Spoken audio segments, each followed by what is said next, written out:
vitalité, en fraîcheur, en énergie. Voilà, merci Christine, c'est à toi. Merci Joe, merci à toute l'équipe, aux partenaires de Melchion. Et bonjour à tous. Alors, avant de démarrer, parce que j'aime pas parler dans le vide, j'aimerais bien savoir combien d'entre vous sont fondateurs d'entreprises. J'ai eu l'occasion ce matin, oui. Bon, alors j'aurais dû dire combien d'entre vous ne sont pas fondateurs d'entreprises. Alors, et parmi ceux-là, est-ce qu'il y en a qui ont repris une entreprise qui avait été créée par la génération précédente? Oui? Non? Créée par quelqu'un d'autre? Oui, vous? Voilà. Quelle génération êtes-vous? 5e génération. Fantastique. Vous êtes dans quel domaine? Dans la distribution alimentaire. Voilà. Donc ça existe. On dit que la première génération crée, la deuxième profite, la troisième détruit. Non, ça peut arriver jusqu'à la 5e génération. Alors parmi toutes les mains qui se sont levées, est-ce que certains d'entre vous réfléchissent déjà à la transmission de leur entreprise, que ce soit en famille, que ce soit une vente, que ce soit aux employés? Est-ce que certains d'entre vous réfléchissent déjà? Oui? Oui? Voilà, donc il y en a quelques-uns, pas encore énormément. Il faut dire qu'il y en a qui ont démarré il y a peu de temps, il y a beaucoup de gens qui sont effectivement au tout début de l'entreprise. Alors, on note aussi que nous avons dans la salle, je me permets, et j'espère que ça ne va pas te déranger, mais nous avons un successeur, je ne sais pas, hein? Ton père, Jean-Christophe, t'emmène suivre ce séminaire, donc c'est absolument génial. La transmission ne démarre jamais trop tôt. C'est important. Voilà, tu en es la preuve présente avec nous. Parfait. Donc, ce que je vais faire aujourd'hui, je vais vous parler d'abord du caractère pérenne des entreprises familiales, et ensuite je vais vous parler justement de la transmission. Donc, même si vous n'y pensez pas, même si ce n'est pas actuellement dans vos préoccupations, c'est quelque chose qui le sera un jour, très vraisemblablement.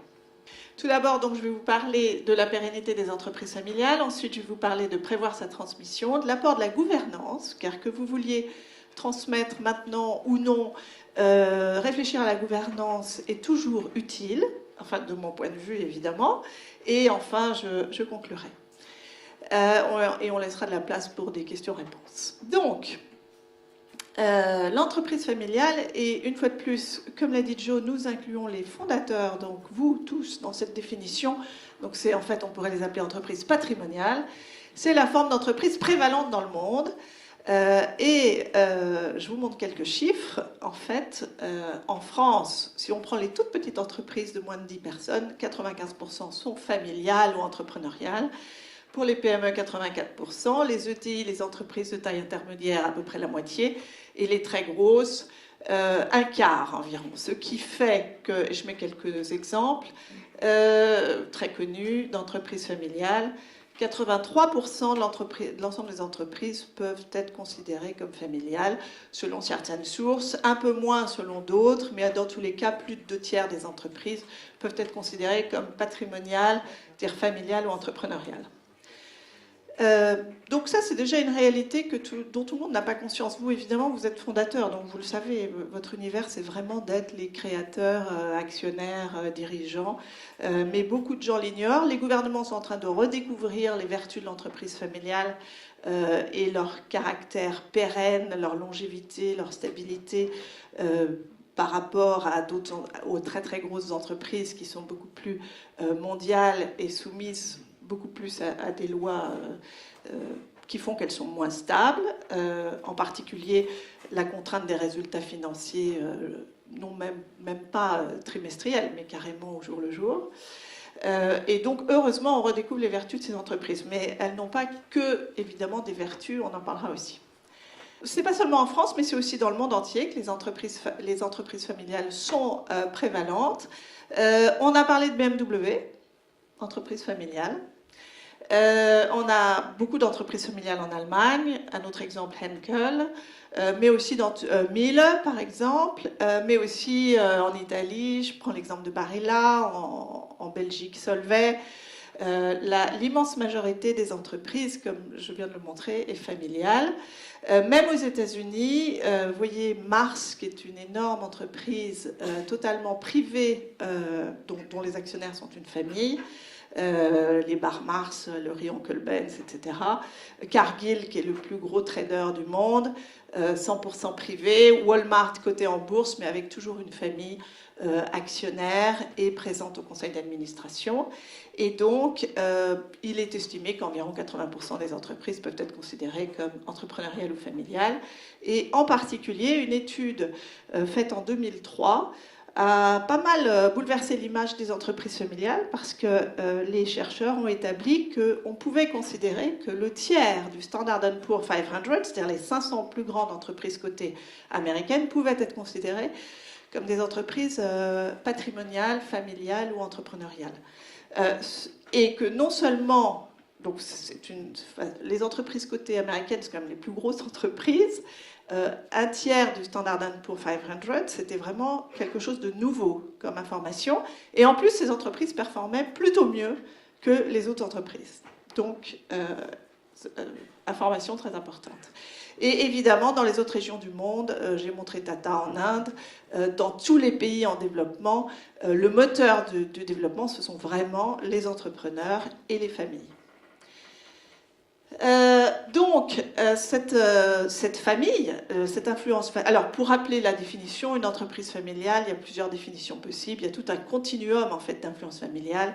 Une définition de la Commission européenne, c'est 50% des actions appartiennent à une famille qui est présente dans la gouvernance, avec au moins une personne, si c'est une entreprise privée, et plus de 25% si c'est une entreprise cotée. Pour nous, la définition à laquelle on se tient, c'est une influence déterminante. Donc cette influence familiale, que nous appelons familyness ou capital familial, a une influence sur la performance. Pourquoi? Parce que les entreprises familiales ont une vision à long terme, un horizon générationnel. Donc la famille est très engagée. Investissement en recherche et développement. Je vous montrerai quelques chiffres du Mittelstand dans une seconde. En fait, le Mittelstand investit 2 fois plus en recherche et développement, donc les entreprises allemandes de moyenne taille, mais qui sont en grande majorité familiales, investissent 2 fois plus en recherche et développement que les recommandations européennes. Le capital patient, les actionnaires ne sont pas pressés donc d'avoir du retour. Ils peuvent soutenir des investissements sur le long terme et ne sont pas là, en général, pour demander des dividendes exorbitants. Ça m'arrive de travailler dans des familles où, effectivement, les actionnaires sont habitués à de gros dividendes, mais généralement, ils font passer quand même le développement de l'entreprise avant le dividende, par exemple. D'ailleurs, gestion de son propre argent. Donc on fait plus attention, on ne gère pas OPM, Other People's Money, donc on fait attention quand on investit, on fait attention, et en général les entreprises familiales ont un meilleur retour sur capitaux propres et sur investissement, et on souhaite garder le contrôle, donc on fait d'autant plus attention justement à la manière dont on investit. Ça ne veut pas dire qu'on n'investit pas, mais ça veut dire qu'on va plutôt sacrifier le dividende pour pouvoir investir. Et les entreprises familiales, et je pense que c'est typiquement pour les fondateurs la même chose, souvent on préfère autofinancer, puis prendre de la dette et enfin lâcher le contrôle. Enfin, c'est en tout cas les priorités qui sont établies dans les entreprises familiales. Un exemple, nous étions à une conférence juste au moment de la crise financière, et on demandait aux entreprises, aux entrepreneurs dans la salle, comment est-ce que vous allez réagir à la crise. Et certains d'entre eux disaient, mais je vais vendre ma voiture, je vais gager ma maison pour remettre de l'argent dans l'entreprise. Donc c'est vraiment pas le raisonnement de l'investisseur financier tel qu'on pourrait l'imaginer. Et je crois qu'une des choses importantes, c'est de rétablir le rôle de l'actionnaire en tant qu'accompagnateur d'une entreprise, actionnaire responsable, et de ne pas le mélanger, comme le font trop souvent nos gouvernements et l'opinion publique, avec le spéculateur. Et en fait, ça n'a rien à voir. L'actionnaire d'entreprise familiale qui est informé, qui est impliqué, résonnera beaucoup plus en actionnaire responsable qui est là pour le long terme. Et dernier point, l'ancrage dans une communauté humaine. Un certain nombre de recherches montrent qu'effectivement, les entreprises familiales ont une loyauté plus grande avec leur personnel, ce qui donne un avantage concurrentiel, en particulier en coût de personnel. Il y a une forme de contrat social. Et je pense à une entreprise qui était dans le bâtiment, enfin qui est toujours dans le bâtiment et qui, toujours au moment de la crise 2008, a dû licencier. Et en fait, c'était extrêmement dur pour eux de licencier. C'est là où on voit l'apport de la gouvernance, parce qu'à un moment donné, il faut quand même faire face au marché et s'adapter. c'est grâce à ses administrateurs indépendants qu'il a pu prendre les décisions qu'il fallait en termes d'ajustement justement du nombre d'employés. Mais sa tendance naturelle était de dire non, non, je ne veux surtout licencier personne. Et ça, c'est aussi une force des entreprises familiales qui fait qu'elles vont ressortir plus facilement des crises, c'est qu'elles ont tendance, elles ne taillent pas dans les effectifs comme pourraient le faire certains fonds de private equity, pas tous bien sûr. Donc le Mittelstand, je donne quelques exemples ici. L'immense majorité des PME allemandes sont familiales et ce qui est très intéressant, c'est qu'elles sont spécialisées pour devenir des leaders mondiaux. Et c'est ce qu'on appelle les hidden champions. C'est des champions cachés, c'est-à-dire qu'on ne les connaît pas nécessairement parce qu'elles font beaucoup de business to business, mais elles ont très souvent des rôles de leaders sur leur marché. Et on voit là, donc les investissements en recherche, j'en ai parlé, 1300 PME allemandes leaders mondiaux dans leur activité contre 75 en France. Donc c'est quelque chose dont on parle beaucoup, hein, ça, cette différence.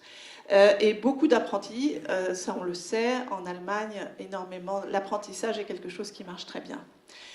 Pareil, vue à long terme, c'est une étude sur le Mittelstand établit que leur force, c'est aussi la vue à long terme, l'autofinancement. Ils ont des spécificités avec la décentralisation que nous n'avons pas tout à fait ici, et des structures de détention un peu différentes. Et cette notion, une fois de plus, propriété oblige, c'est-à-dire l'actionnaire est responsable, l'actionnaire a un devoir par rapport à l'entreprise. L'actionnaire n'est pas là juste pour toucher des dividendes. Je vous vois réagir, vous voulez commenter ? C'est impressionnant, hein ? Oui, tout à fait. Bon, alors, c'est des chiffres de 2011, je ne sais pas si ça a évolué depuis, c'est une étude. Alors, je prends toujours avec une pincette, prenez avec une pincette les chiffres que je vous donne, parce qu'il y a beaucoup d'études qui se font, qui sont parfois partielles. Hein. Mais ce qui est sûr, c'est qu'il y a un décalage très important entre l'Allemagne et la France, et on le verra aussi au niveau des chiffres de transmission intrafamiliale, qui sont en France parmi les plus faibles dans le monde.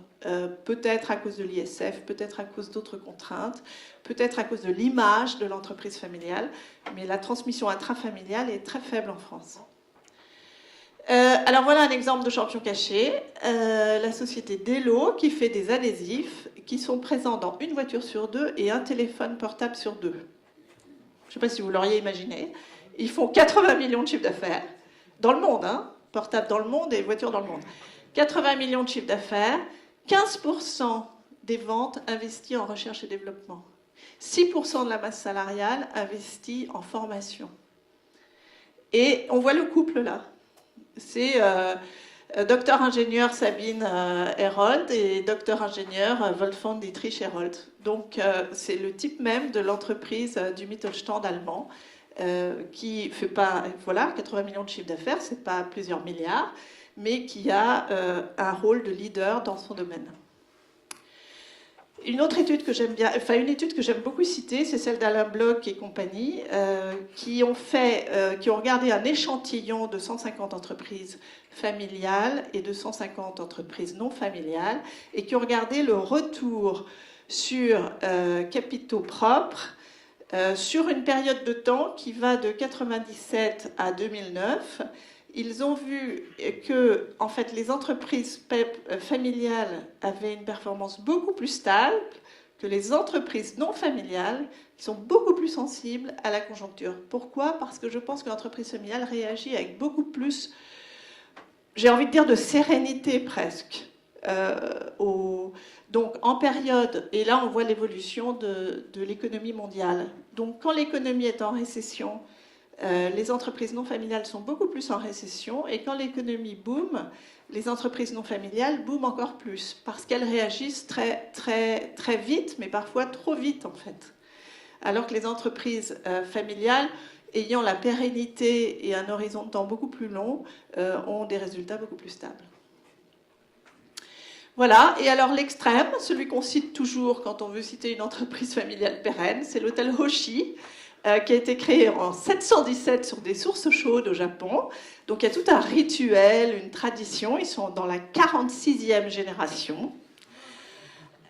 C'est une entreprise japonaise. Donc les Japonais, quand il n'y a pas de fils, on adopte le gendre. Donc on choisit le gendre, et c'est lui qui devient successeur et on l'adopte. Et là, leur problème, c'est qu'ils ont 2 enfants, un fils, une fille, et que le fils est mort prématurément. La fille n'est pas mariée, et on est quand même en 2016, et donc toute la question, c'est quel va être le futur de cet hôtel finalement? Est-ce que la fille va reprendre? Est-ce qu'elle va se marier avec le futur dirigeant? Et ce qui veut dire que même à la 46e génération, les questions de transmission se posent toujours. Voilà, donc là j'ai dressé un tableau quand même extrêmement positif de l'entreprise familiale. Et pour ceux qui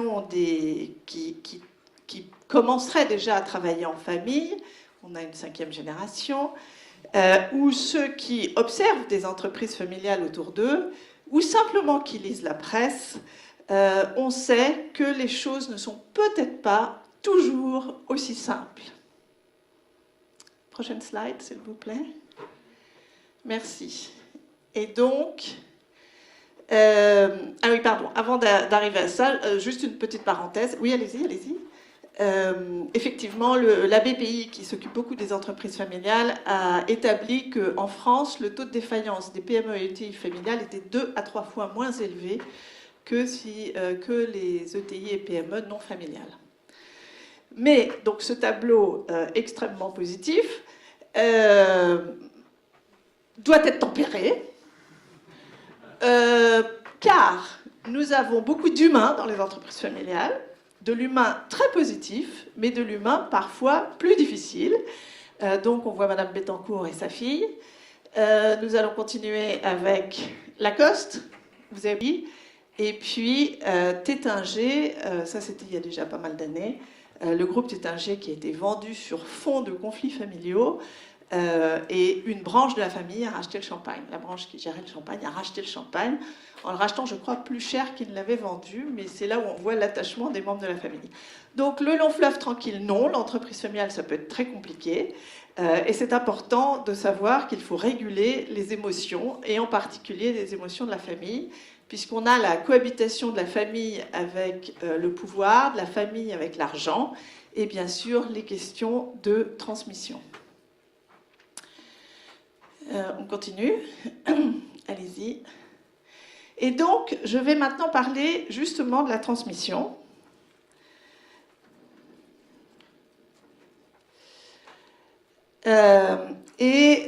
Pour vous, en fait, et là que vous soyez première génération, et que vous y pensiez déjà ou pas encore, c'est quelque chose à quoi un jour vous devrez certainement penser. Donc prévoir sa transmission, en fait, en discutant avec Joe et Jean-Christophe, je me suis rendu compte que tout ce que je raconte peut être résumé, en tout cas pour l'entrepreneur, sous forme de 2 questions clés. La première, c'est est-ce que l'entreprise peut vivre sans moi?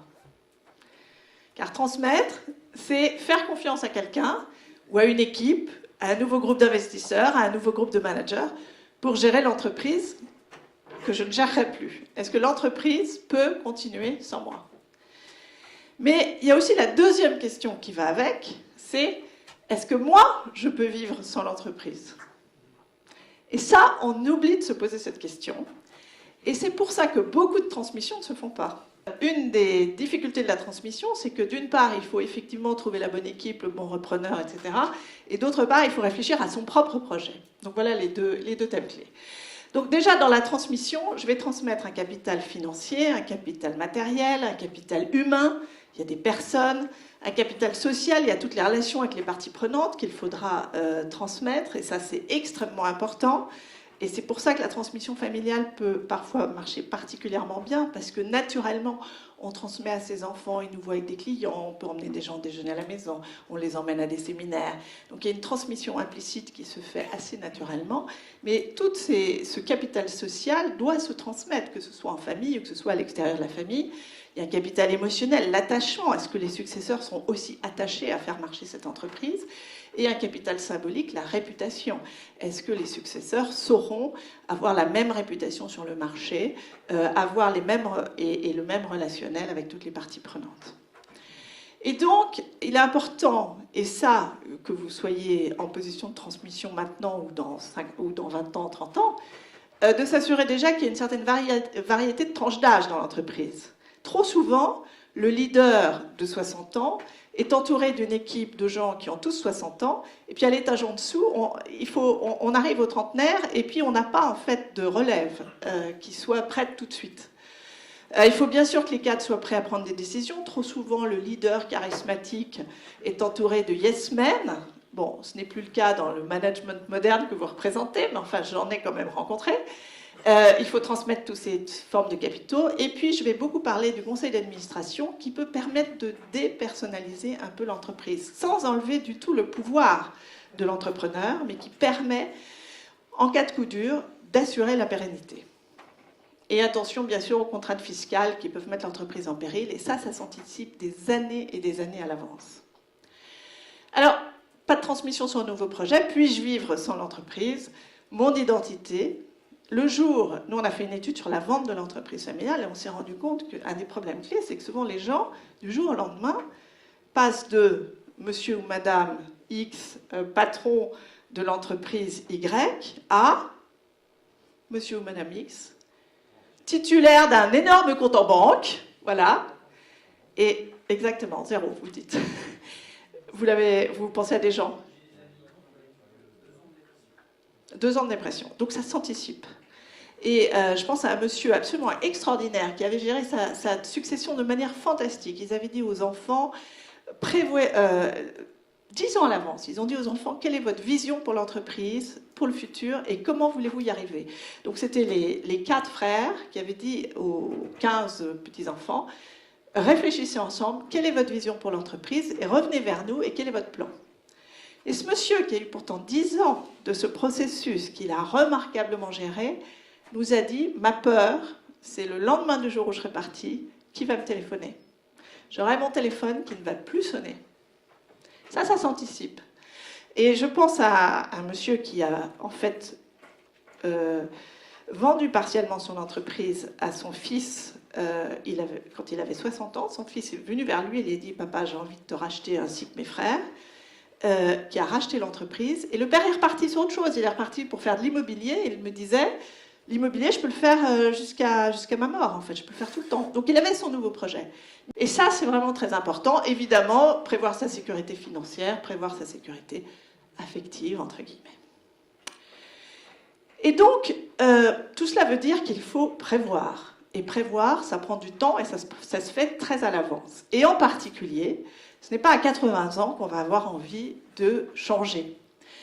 Donc tout cela, on doit commencer à y réfléchir dès 50, 55 ans en fait. Parce que ça va prendre énormément de temps. Ce n'est pas parce que je commence à y réfléchir et à en parler avec mes enfants, par exemple, si je pense à une transmission familiale, que je dois partir du jour au lendemain. Tout cela prend beaucoup d'années.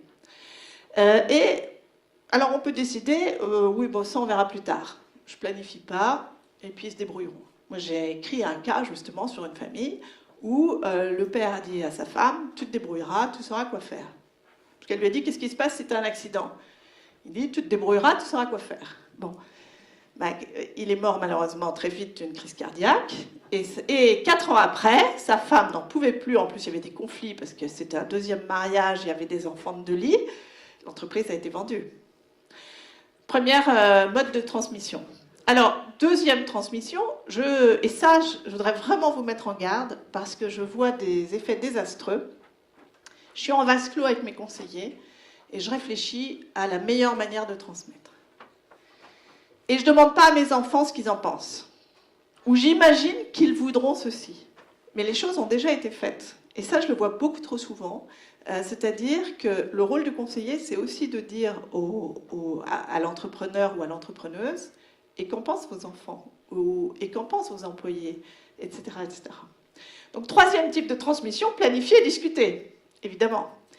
Et donc, à 3, ils travaillent sur leur vision, ils travaillent sur leur gouvernance, ils vont voir leurs parents et ils disent, voilà la manière dont on a envie de travailler ensemble. Alors, les parents étaient assez étonnés parce qu'ils n'imaginaient pas ça. Mais ils étaient tellement convaincus, ils avaient travaillé sur leur plan, ils avaient tout défini, que les parents ont suivi. Les enfants ont défini leur propre charte familiale, donc ils définissent toute leur gouvernance, etc. Et vont voir les parents pour partager ça tous ensemble et signer tous ensemble leur charte familiale. Donc ça, c'est une transmission planifiée et discuter. À l'INSEAD, avec nos étudiants, on voit sans cesse des non-dits, des suppositions. On n'a pas vérifié ensemble. Ah, ma fille n'est pas intéressée. Avez-vous posé la question? Non, je n'ai pas posé la question. Ah, mon oncle a terriblement besoin de moi dans l'entreprise. Ça m'ennuie parce que j'ai envie de faire autre chose. Vous lui avez posé la question? Non. On pose la question. L'oncle n'y a pas pensé un instant. Mon frère est en Australie, a déjà repris l'entreprise. Il a 10 ans de plus que moi. C'est dommage, ça m'aurait intéressé. Mais après tout, c'est la vie. Il a 10 ans de plus que moi, c'est comme ça. Ils font le projet. Ils interrogent le frère. Que dit le frère? Ah, mon frère est à l'INSEAD, il est en Europe, ça ne l'intéresse pas l'entreprise, c'est dommage, c'est un peu lourd pour moi, j'aurais préféré qu'on le fasse à deux. Sans arrêt ce genre de surprise. Donc c'est extrêmement important de pouvoir en parler, échanger et éventuellement changer la direction. Donc, je crois que ce qu'il faut vraiment en retirer, c'est parlons-en et prenons le temps de considérer différentes possibilités. C'est pour ça qu'il faut s'y prendre tôt. Alors, comme je disais tout à l'heure, en France, beaucoup moins de transmissions se font au niveau familial. Je pense que les contraintes fiscales, voire même d'image, n'y sont pas pour rien. Puisque les derniers chiffres de la BPI, c'est que 22% des transitions de PME se font de façon intrafamiliale, contre 51% en Allemagne et 80% en Italie. Donc c'est impressionnant. Mais ça n'empêche pas de se poser la question, justement, quelles sont les vertus de la transmission familiale. Évidemment, un certain nombre de choses peuvent être transmises très facilement, tout le capital social, le capital symbolique, émotionnel. Mais évidemment, l'époque où on donnait tout au fils aîné sans se poser de questions est révolue. Et maintenant, on va chercher à transmettre à la personne qui en a envie et qui en a les compétences, voire à un groupe de personnes de la famille. Les défis, comme je disais tout à l'heure, il faut avoir envie de transmettre, c'est-à-dire qu'est-ce que je deviens sans l'entreprise. Un jour, mon fils, tout sera à toi à condition que mon père me le transmette. Donc ça classique. Un défi, c'est qu'il faut quand même qu'il y ait des gens qui soient prêts à recevoir dans l'entreprise. Si on veut que ce soit une transmission familiale, tant qu'à faire que ce soit des personnes motivées et compétentes qui la reprennent. Donc, allons les enfants, laissons le destin décider qui va reprendre. Si j'avais su, je ne me serais jamais fatiguée à avoir 3 MBA. Et là, I love papa. Donc, il faut aussi éviter les jalousies et les misfits. J'ai un exemple d'une entreprise familiale qui est allée dans le mur, une grosse entreprise qui est allée dans le mur parce qu'on avait transmis au fils aîné qui avait envie de faire autre chose et qui n'était pas le bon pour gérer. Et jamais dans la famille, ils n'ont réussi à rattraper le tir. Donc l'entreprise est allée dans le mur. Et puis très important, un processus que tout le monde respecte et accepte. C'est-à-dire, pourquoi lui, pourquoi elle et pas moi? Évitez cela en ayant un processus assez transparent, assez clair, de mode de nomination des futurs dirigeants, des futurs repreneurs. Parfois, ça s'impose. Parfois, il y a un enfant qui est tellement motivé et qui est tellement bon que ça se fait tout seul. Mais parfois, ce n'est pas le cas. Il y a plusieurs personnes motivées. Ils peuvent tout à fait gérer ensemble, à condition de trouver le rôle de chacun. Et un processus qui va permettre de déterminer comment on va effectivement choisir la personne est très important. Et c'est là où le conseil d'administration peut vraiment vous aider. Donc, petit détail, je pense que vous aurez les slides, j'imagine que vous donnez les slides, mais en gros, je dirais que si vous allez vers une transmission familiale, ça démarre extrêmement tôt, donc on a quelqu'un dans la salle là qui nous le prouve, parce qu'en fait, dès la naissance, on éduque nos enfants à certaines valeurs. Si par exemple on pense que le travail c'est important, on le montre en travaillant. Et puis on aide chacun à développer ses talents propres. Ensuite, c'est important de donner une expérience extérieure, des vraies responsabilités, et d'utiliser les noms familiaux, le conseil d'administration, pour aider à guider les membres de la famille et à décider qui sera le meilleur pour reprendre. Je veux dire, ce n'est pas le meilleur dans l'absolu. Une entreprise, Luc Darbonne, patron de Darégal, les herbes surgelées, une entreprise qui fait une centaine de millions de chiffres d'affaires à Milly-la-Forêt, mais qui est très internationale, qui a été président du Family Business Network en France, a son fils, Charles, qui vient de reprendre, 5e génération maintenant. Et c'est le conseil d'administration, les administrateurs non familiaux, qui ont coaché Charles, qui l'ont écouté régulièrement dans ses projets. Lui est allé développer une filiale indépendante aux États-Unis où il a pu se prouver. Et il s'est présenté sans arrêt au conseil d'administration. Et un jour, le conseil a décidé, il est prêt, on peut le nommer. Donc ça, c'est un beau processus de nomination. Et comme dit Luc, je ne pouvais pas faire autrement que de faire attention, puisque j'étais président de l'association des entreprises familiales, je devais montrer l'exemple. Voilà, il parle publiquement, hein, c'est pour ça que je partage de manière explicite son exemple. Et puis, ce que je disais tout à l'heure, un nouveau projet pour le leader précédent et un nouveau modèle de l'entreprise familiale. Il faut accepter que l'entreprise va changer, qu'elle va être renouvelée, qu'elle aura des nouvelles stratégies. Il ne faut pas que les leaders précédents s'accrochent en disant « Ah ben moi, c'était pas comme ça, etc. » Alors, l'apport de la gouvernance, je vais conclure assez vite là-dessus, mais c'est important et ça peut tous vous intéresser, que vous réfléchissiez ou non à votre transmission. Combien d'entre vous ont un conseil d'administration avec des administrateurs extérieurs? D'accord. Donc, je pense que je peux en parler, alors, de l'intérêt d'un conseil d'administration avec des administrateurs extérieurs, parce que l'immense majorité des entreprises n'ont pas de conseil d'administration avec des administrateurs extérieurs, et j'aide un certain nombre de familles justement à réfléchir à ce sujet, car ça peut vous apporter beaucoup. Bon, la gouvernance évolue bien sûr, mais là on va se placer surtout au niveau du fondateur. Après, il faudra s'organiser entre frères et sœurs et après entre cousins. Ça fait partie de mon travail à moi d'aider les familles à faire cela. Mais dès la création, c'est intéressant d'avoir une gouvernance qui est simple, à deux niveaux. Un, le conseil d'administration, c'est déjà, vous mettez en place, vous pouvez démarrer par un conseil consultatif, advisory board. Là, avec quelques personnes que vous choisissez, 2-3 personnes, ça suffit, vous réunissez 4 fois par an, et que vous allez faire plancher sur des questions clés que vous avez. Donc, j'ai une question clé, c'est comment aller vendre en Italie. Alors, vous avez dans votre advisory board, dans votre conseil d'avis, des gens qui ont fait de l'exportation ou qui ont travaillé en Italie ou qui ont l'expérience de cela. Ou je parlais hier avec quelqu'un qui n'a pas de conseil d'administration et qui se dit, au niveau de notre organisation, on n'est pas très bien structuré, on n'a pas de fonction transversale, donc ça m'intéresserait d'avoir dans mon conseil quelqu'un qui connaît les organisations et qui peut me donner des conseils si je lui pose la question de l'organisation de ma société. Donc c'est un miroir pour vous. Ce sont des gens à qui vous posez des questions, vous leur donnez bien sûr des informations et ils vont être votre miroir. Ils vont vous apporter des points de vue extérieurs, des expériences complémentaires, parfois des contacts. Ils pourront, étant extérieurs, parfois se dire « Tiens, mais pourquoi vous faites comme ça ?» Et peut-être que vous avez toutes les meilleures raisons de faire comme ça, mais peut-être que c'est pas mal aussi de se poser la question, est-ce que je pourrais faire autrement? Alors les associés de Melsion jouent un peu ce rôle d'administrateur indépendant dans votre manière de fonctionner.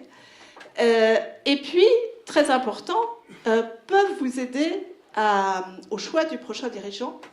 C'est eux qui peuvent réfléchir à la transmission, c'est eux qui peuvent vous aider à ne pas porter ce poids de vous dire mais qui, comment, etc. Parce qu'ils peuvent avoir une expérience eux-mêmes de transmission réussie. Ils peuvent dire, tiens, pour le prochain dirigeant, voilà les qualités qu'il nous faudrait et où allons-nous le ou la chercher. Et, alors ne le prenez pas mal, mais le conseil permet de dépersonnaliser un peu l'entreprise. Souvent, l'entreprise tourne autour de son fondateur, ce qui est fantastique, mais ce qui peut être dangereux, justement, si on veut la transmettre. Ou ce qui peut être dangereux si jamais un jour vous voulez prendre aller faire une croisière pendant 3 mois, s'il n'y a pas derrière l'organisation, ça peut être un peu dangereux pour l'entreprise. Et donc ce conseil est utile, que vous souhaitiez vendre, que vous souhaitiez transmettre en famille, ou quel que soit, et déjà, sans penser à la transmission, tous les jours. Et puis l'autre élément de la gouvernance, si jamais vous avez une intention de garder l'entreprise dans votre famille, c'est de commencer des réunions familiales pour expliquer l'entreprise, pour expliquer ses enjeux et pour entendre les attentes des membres de la famille. Donc ça, c'est vraiment quelque chose d'informel, mais qui vaut le coup de démarrer si vous vous dites que ce serait intéressant de garder l'entreprise dans la famille. Et puis ensuite, vous construirez votre gouvernance. Si vous continuez dans la famille avec la multiplication des générations, je ne sais pas combien d'actionnaires vous êtes là en 5e génération. 2 ? D'accord, donc ça reste encore, la communication reste assez simple. Moi, ça m'est arrivé de travailler avec des entreprises familiales où il y a des centaines d'actionnaires. Donc là, on a intérêt à s'organiser un petit peu. Donc des réunions d'actionnaires, des pactes d'actionnaires, une charte familiale, un conseil de famille, etc. etc. Donc là, je ne vais pas rentrer aujourd'hui là-dedans, ça ne vous concerne pas tout à fait. Et en conclusion, ce qui est important, c'est que finalement, vous avez vos valeurs, votre histoire, vous avez créé une entreprise avec une vision et un projet. Si vous souhaitez transmettre en famille, ça sera intéressant de se demander quelle est la vision qu'on partage en famille. Est-ce qu'on partage la vision? Mettons que vous ayez 3 enfants et que vous souhaitez transmettre à vos 3 enfants. Quelle est notre vision partagée? Quel est le projet? Quels seront les piliers, bien sûr, qui feront tenir ce projet? Comment s'organiseront-ils? C'est la gouvernance. Et puis, quel est notre ciment? C'est-à-dire, si on est en famille, il faut qu'il y ait une confiance, une communication, plus généralement le faire process. C'est-à-dire le fait de communiquer et d'impliquer tout le monde. Et bien sûr, l'organisation de votre génération ne sera pas la même à la génération suivante. Voilà, donc je voulais partager ces quelques points. J'espère que pour ceux qui ne sont pas en situation de réfléchir à leur transmission, vous aurez quand même des idées qui pourront vous inspirer. Et pour les autres, bonne réflexion de toute façon. On a peut-être encore... Voilà, merci. On a le temps. Bien sûr, merci infiniment Christine pour cet exposé, en tout cas très inspirant et instructif. Il y a de la place pour des questions.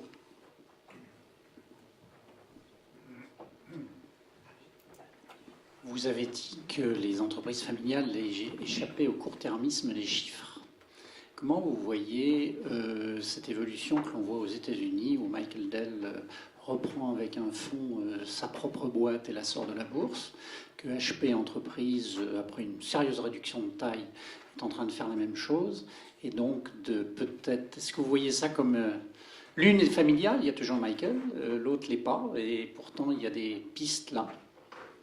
Oui, ça veut dire qu'en fait, on est en train de se rendre compte... D'ailleurs, il y a eu des périodes où il y avait beaucoup de retraits de bourse, effectivement.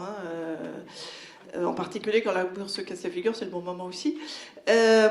En fait, c'est se rendre compte, justement, que les contraintes sont de plus en plus fortes pour les entreprises cotées. C'est absolument énorme. Alors, il y a une vertu aux entreprises familiales cotées, parce qu'on a le bon côté de la famille... Et le bon côté de faire attention aux chiffres, une certaine rigueur, etc. Donc moi, je trouve que c'est un modèle qui est assez intéressant. Mais effectivement, on peut voir probablement se poser de plus en plus la question, est-ce que je me retire de la bourse? En fait, c'est ça. Est-ce que je prends... Et je me retire de ces contraintes qui sont assez coûteuses, je veux dire, en temps, etc. Et puis, moi, je vois le board sur lequel je suis, c'est une entreprise cotée. Toute l'information qu'on donne, parfois, c'est limite, sur le plan concurrentiel, je trouve que c'est parfois, ça va loin. Je trouve que ça va vraiment très loin. Donc ça irait dans le sens de, effectivement, maintenant, je ne peux pas prédire ce qui va se passer, mais je peux comprendre qu'on retourne vers des modèles... Bon, l'entreprise cotée est la minorité des entreprises, l'immense majorité est non cotée déjà. Mais peut-être qu'on ira plus vers des retraits. Je reprends votre exemple sur le Mittelstand allemand. Il y a, outre la différence de culture, il y a effectivement une grande différence de financement, si je comprends bien, puisque l'attitude des banques vis-à-vis des entreprises familiales, je pense que notamment les banques montent au capital. Et elles sont très régionales. Oui, ce qui en France serait absolument inimaginable, des banques qui montent au capital d'une boîte. Autrefois, on avait les... oui. De toute façon, il y a beaucoup de différences entre l'Allemagne et la France sur le plan structurel, effectivement, du financement, la décentralisation, l'apprentissage, etc. Alors, les banques qui montent au capital des sociétés, ça peut être une forme de private equity, mais beaucoup plus long terme que du private equity. Mais je connais des entreprises où la Société Générale a une petite part. Autrefois, il y avait Indo-Suez qui jouait ce rôle, etc. Donc, mais c'est une forme de private equity beaucoup plus long terme. Alors, ce qui est en train de se passer actuellement, c'est que les familles investissent dans les familles. Au niveau mondial, je parle. C'est-à-dire que des gens qui ont de l'argent, du cash, créent ce qu'on appelle un family office, c'est-à-dire qui gèrent l'argent d'une famille, et eux vont volontiers aller investir dans d'autres entreprises et auront probablement plus d'affinité qu'un fonds court-termiste, en fait. Une dernière question. Oui, dans les exemples que vous avez donnés, il y a beaucoup d'entreprises industrielles. Est-ce que dans l'économie de la connaissance ou le digital, par exemple, où tout va beaucoup plus vite et il y a beaucoup d'achats, d'acquisitions, etc., c'est les mêmes situations? Alors, ce qui est sûr, c'est que dans l'économie de la connaissance, il y a des fondateurs. Hein. Donc, si je prends même des entreprises qui maintenant sont anciennes comme SAP, c'est encore des fondateurs. Maintenant, Bill Gates, Microsoft, etc. Bon. Est-ce qu'eux transmettront à leurs enfants? Alors, aux États-Unis, de toute façon, il y a toujours eu cette tendance qui est de dire je voudrais que mes enfants se développent par eux-mêmes, donc je ne veux pas trop leur transmettre. Est-ce que dans les autres régions, les entrepreneurs de la connaissance transmettront à leurs enfants? Je ne peux pas dire, effectivement. Excellente question. Merci beaucoup, Christine. On l'applaudit encore une fois.